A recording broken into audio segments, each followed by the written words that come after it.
Futures trading involves risk and is not suitable for all investors. Content provided in this segment is meant for educational purposes and is not a solicitation to buy or sell commodities.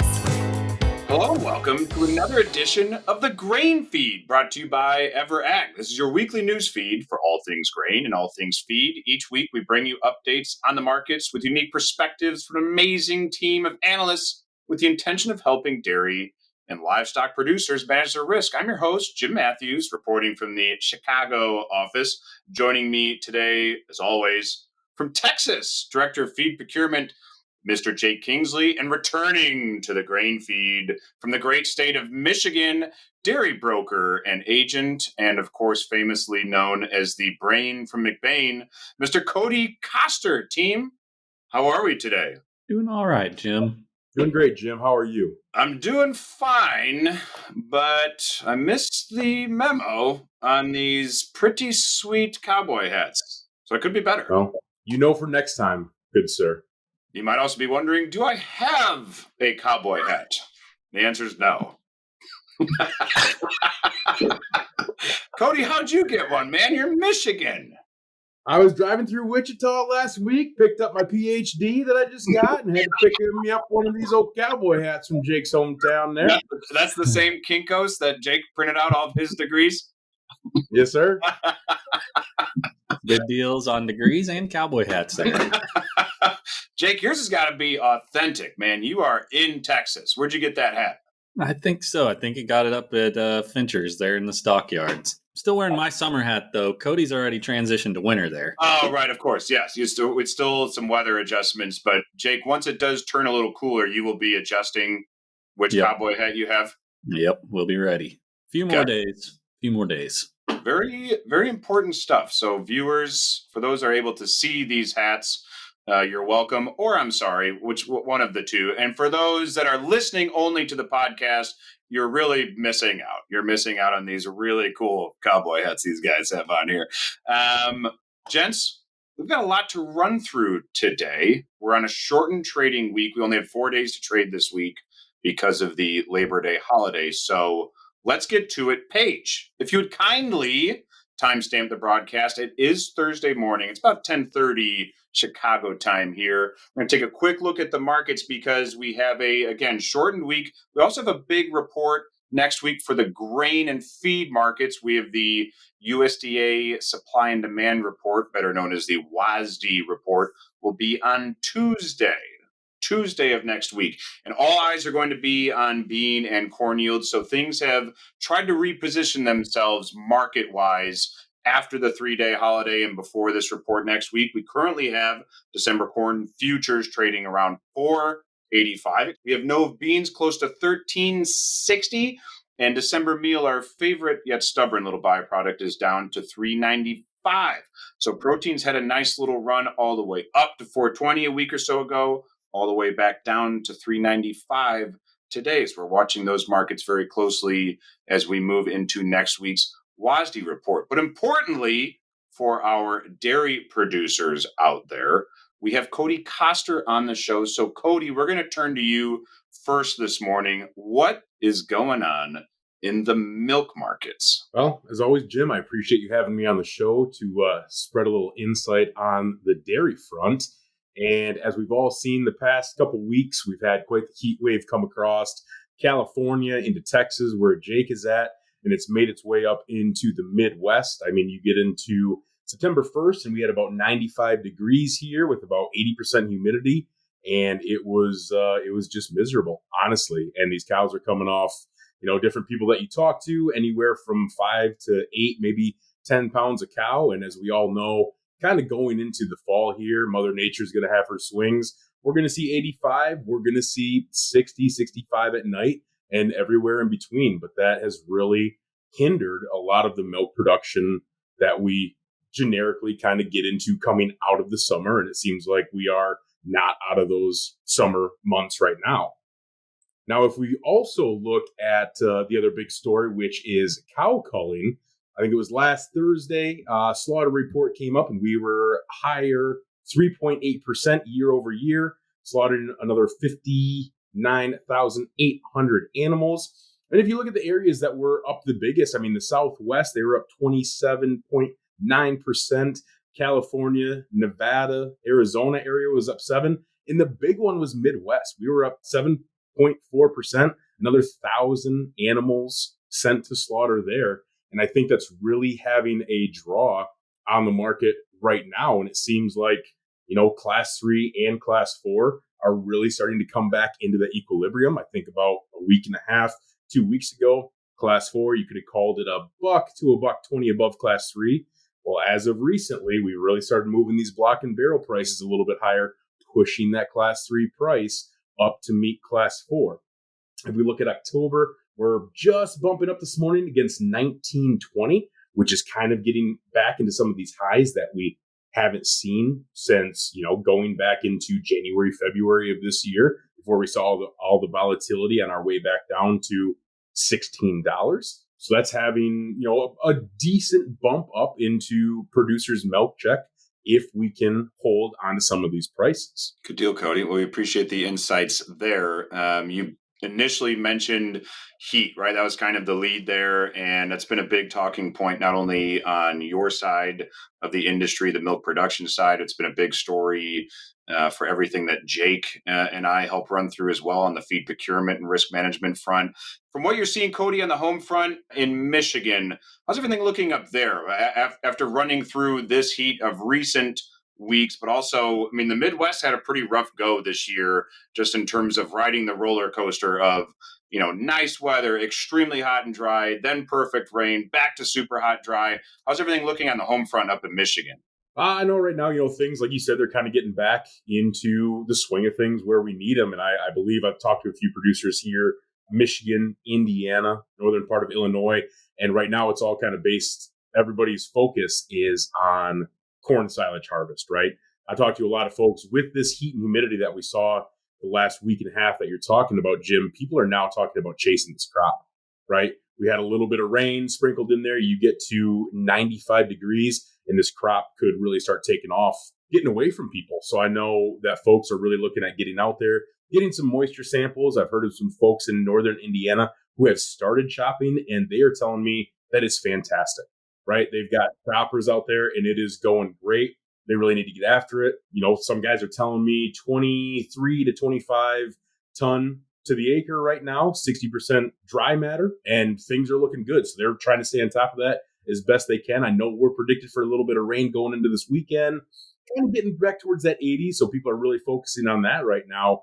And that seems to be the gung-ho way that the ship is driving itself right now, staying on that corn silage, making sure we're putting it up in a timely fashion and getting the moistures and dry matters correct. Excellent. Thank you for that. Yeah, it's very much a season of timing at this point, whether you're out there chopping silage or waiting to get the combines out there in the coming weeks. I know folks in similar areas, some of it was farm to farm, county to county, in terms of how detrimentally dry things were this June and what type of rain they were able to get ultimately in July. I know there were concerns of what that silage tonnage would look like, depending on some of the height of those stalks that they would have out there, depending on when it was planted. So we kind of like hearing that 25 number on tonnage and kind of hope for the best for some of those guys in that area. And hopefully no one too far below 20 for those that did experience some of that significant heat throughout this summer. Jake, probably a good time to transition to you. We're talking a lot of feed talk here with Cody. What's new on the physical feed markets this week?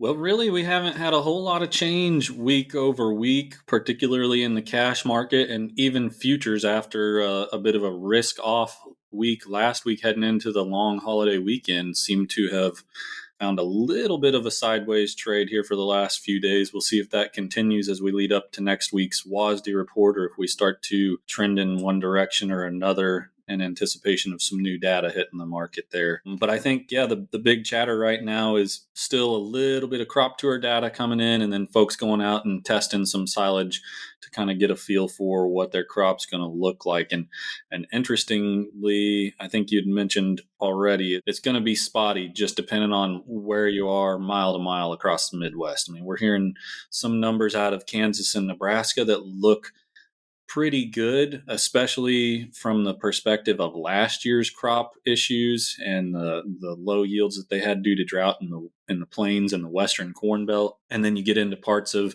eastern Iowa and northern Illinois and parts of Wisconsin, and they are well off of their APH in that part of the world in some spots. And then there's some other spots that they think they're going to come in real close to average or maybe still better. So it's going to be a interesting and likely choppy market here for the next couple of weeks until we can get some real data running through the machines out there in the field, I think. Thankfully, we have had both corn and soybean meal futures kind of settle in closer to the low end of their ranges than the high end. So if you still have some exposure and need to get some risk management done, we're in some better than not territory to do that. I think it's going to be all eyes on this WASDE report next week and how some of these harvest numbers start to run in for some of the folks that are out there early. I would not be surprised to see some of the poorer yield numbers roll in earlier, as you know, the poorer growing conditions tend to mature that crop sooner. And so maybe folks get in and harvest some of their worst fields first. Maybe we start to trend better as we get further into harvest here. So we will have a cool front move through over the next couple days. You're already catching it up there further north. Even parts of the plains and Texas will catch it the early part of next week. But at this point, I think we're kind of wrapping up our weather season anyway. So all eyes on harvest as we move from Texas and Oklahoma and Kansas further north to kind of see how that shakes out. Okay, good deal, Jake. Appreciate that. All eyes on harvest. That's an excellent transition into this week's bold predictions, because we've got the WASDE coming up. So we've got to predict what the yields will be on Tuesday's WASDE report. So Jake, we'll start with you. Bold predictions. What will the corn yield number be on the September WASDE report? Not the final print in January, just what will it be on the September WASDE report? I'm going to call it 172.5. I think that's close to the low tide mark last year, and I wonder if they don't come in and match it again this time. Okay, very nice. And it was 175.1 in August. So Jake, you're going to 172.5. Cody, the brain from McBain, corn yield on the September WASDE report. I'm going to go a little bit under Jake. I'm going to say 171.5. I think the USDA is going to throw us a little curveball for the baseball season, beginning of football season, Jim. I mean, why not start out with a little fireworks? Yeah, that's exactly right. Yeah, don't forget, we're in that last final stretch here for the for baseball season, but we're about to start the NFL season tonight. It's crazy. All eyes on harvest, all eyes on Thursday night football. Jake, we'll get back to you in a minute there, but first, we got to hit the soybean yield number on Tuesday's WASDE. Bold predictions, again, borrowing from Phil and Kathleen on the Dairy Download. Bold predictions. Jake, soybean yield number, September WASDE. I think they're going to cut it down to 50 flat. 50 flat! You're an animal. I think 50 gives you enough reassurance that they are looking at some real numbers and seeing this thing start to fall apart a little bit, but not enough to blow up the market. Not enough to blow up the market. 50 flat, not enough to blow up the market. Cody, bold prediction, Tuesday's soybean yield number. I think I'm going to go right with Jake there at 50 flat. I'm hearing that breaking open some of these pods, they're not looking too extravagant in there so far. So don't expect too many fireworks on that side. The corn side is where everybody's eyes are going to be peeled to, boys. Oh, interesting. Okay, yeah, extravagant bean yields. Maybe not in the cards just yet. Guys, I'm going to have to go sub 50 on that bean yield number. You guys want to see fireworks? It's going to be in beans. What do you got, Jim? 49.9. 40? Oh, man. Crazy. All right. Where do we send bean meal futures from there? We'll be back to 420. Think so? Not on Tuesday, but once we digest this sucker, we'll be trading beans back above $14, and we'll ultimately be taking meal back up there. So you're a beans in the teens kind of guy. Beans in the teens. Beans might be stuck in the teens if we can't shake this balance sheet up a little bit there, Cody. It's true. We need some help. We need some help. Could use a little wind here. That acreage number at the end of June didn't really do us any favors for those who were a little bit bearish beans at the time, but now we're beans in the teens. And Cody, you deserve a plug for Tech Talk, because you are the co-host of Tech Talk, and I was very fortunate to be asked to step in for you last week. We did talk about November beans and December corn on that report, so check back into last week's Tech Talk. There's also a great photo of Cody circa November 2019 of what he looks like without the cowboy hat. I appreciate you stepping in, Jim. I took a peek at that yesterday. You did a bang-up job, my friend. I appreciate you saying that. I thank you. Thank you. I think Paige did all the real work in that episode. She did a phenomenal job. Jen, so we've got, just for the viewers out there, we've got Cody is Michigan based, but he is not a Detroit Lions fan. He's a Green Bay Packer fan, and nobody's perfect. So we'll also lead with that.